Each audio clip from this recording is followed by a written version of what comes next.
La nuit tombe paisiblement. Un serpent trouve son chemin dans une menuiserie. Alors que les ondulations de son corps parcourent le sol, il se coupe contre la lame tranchante d'une scie. Le serpent se dresse et frappe violemment la lame dentelée.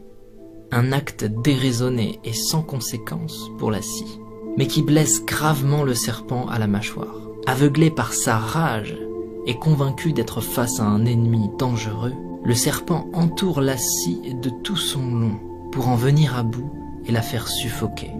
Une nouvelle attaque sans incidence sur l'ennemi, un ennemi pourtant sans conscience, vainqueur malgré lui d'un combat sans adversaire. Le serpent se tue lui-même sous l'effet de sa propre étreinte contre une lame aiguisée et apathique. Ignorant, le serpent est mort dans un combat contre lui-même, tué par sa propre colère. Le message est fort ici. Souvent, lorsque nous réagissons sous l'effet de la colère, nous pensons que les autres nous ont blessés, qu'ils ont agi sciemment, et nous réagissons au quart de tour alors que ce n'est pas nécessaire. Nous cultivons de la rancœur et du ressentiment. Parfois même nous espérons la souffrance d'une autre personne. Mais en faisant cela, nous ne faisons que nous couper avec la lame de notre propre rage. Et cette énergie malsaine que nous déversons autour de nous n'atteint personne d'autre que nous-mêmes. De tels sentiments sont souvent inoffensifs pour ceux dont ils sont la cible et profondément néfastes pour notre propre cœur. Lorsque nous réagissons sous l'effet de la colère, plutôt qu'avec compassion, personne ne gagne. Ignorer la négativité est toujours plus sain.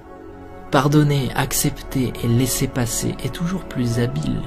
Se concentrer sur la création plutôt que sur la destruction est toujours plus sage. Et il est plus noble de bâtir la vie que nous voulons, plutôt que de chercher à détruire celle que nous ne voulons pas.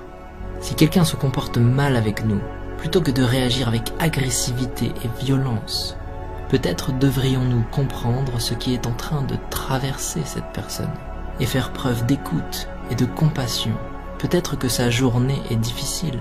Peut-être que toutes ces journées sont difficiles.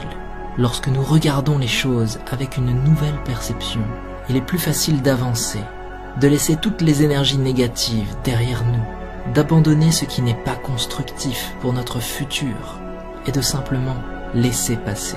Nous devrions avancer avant que la colère nous consume et nous détruise comme le serpent.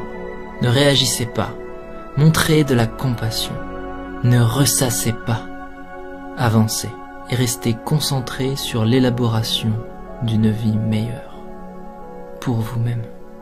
Ainsi s'exprime la métaphore du serpent et de la scie. Une petite histoire facile à raconter et que tout le monde peut s'approprier.